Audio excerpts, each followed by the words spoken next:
এই যে সংবিধান সংশোধন না সংস্কার, আমি মনে করি যে এই বিতর্কটা খুব জরুরি নয়।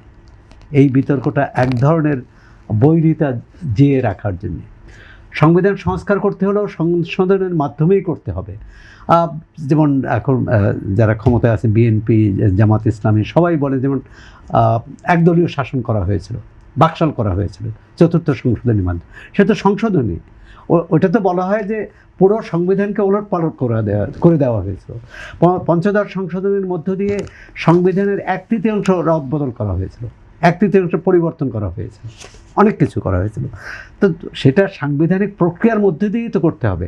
আর না হলে করতে পারে এই পুরো সংসদ বাদ দিয়ে নতুন করে একটা গণপরিষদ গঠন করা হবে, যেটি এখন যারা বিরোধী দল তাদের অনেকের দাবি ছিল যে এই জাতীয় সংসদ নির্বাচন হবে না, গণপরিষদ নির্বাচন হবে, নতুন সংবিধান হবে।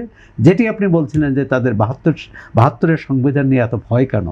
এত ভয় যে 72-এর সংবিধানে গণতন্ত্রের কথা আছে, ন্যায় বিচারের কথা, এই মানে শোষণ মুক্তির কথা আছে, এবং ধর্মনিরপেক্ষতার কথা আছে। এখন বিএনপি তো ধর্মভিত্তিক দল নয়, বিএনপি তো অসাম্প্রদায়িক রাজনীতি করে।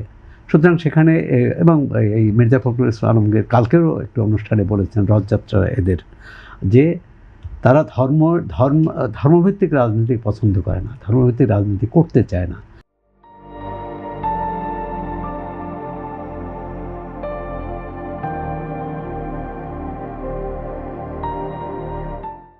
সুতরাং এই একটা বড় যে আপনি যে জুলাই ঐক্যের যে বিভেদ, ঐক্যের যে ফাটল, এখানে একটা বড় হচ্ছে কেউ বিএনপি সহ, এমনকি এনসিপিও আমি মনে করি যে তারা ধর্মভিত্তিক রাজনীতি করতে চায় না বা করবে না।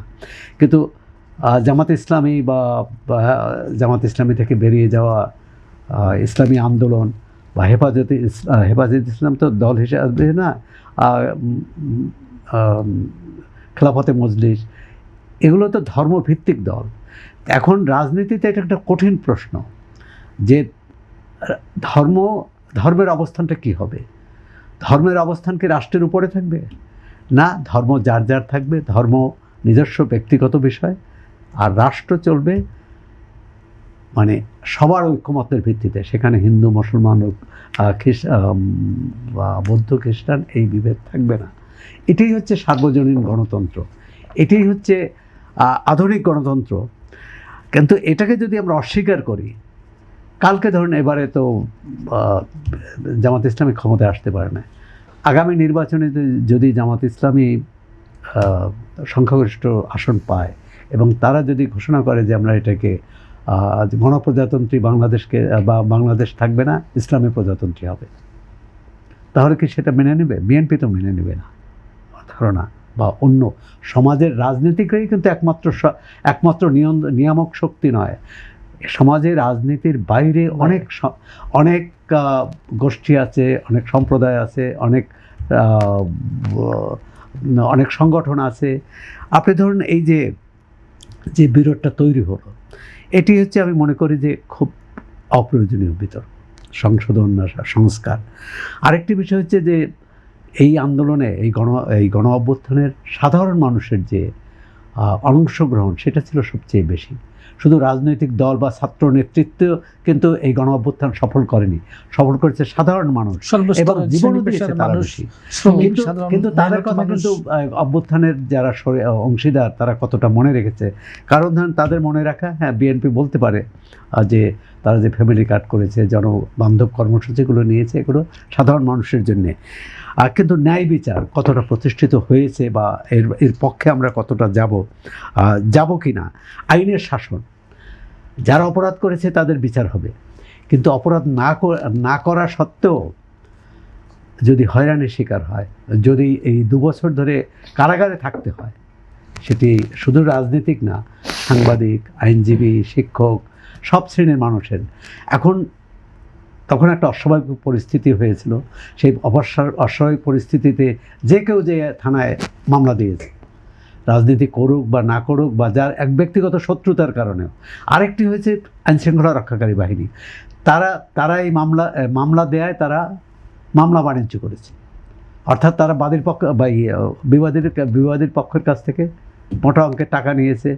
এই যে মামলা বাণিজ্য, এর থেকে বেরিয়ে আসতে হবে। এটা আওয়ামী লীগ সরকারের সময় ছিল, তার আগেও ছিল, কিন্তু মাননীয় সংসদ সদস্য এর কারণে বলতে চাই যে যদি ভুয়া মামলা হয়, যদি একটি ঘটনায়, ঢাকার ঘটনায় আপনি ফরিদপুরে কাউকে আসামি করেন, বা ফরিদপুরের ঘটনায় আপনি দিনাজপুরে কাউকে আসামি করেন, এর অর্থ হবে, এটা হয়েছে আপা বলছেন, এর অর্থ হবে ওই বিচার প্রক্রিয়াটাকে থামিয়ে দেওয়া।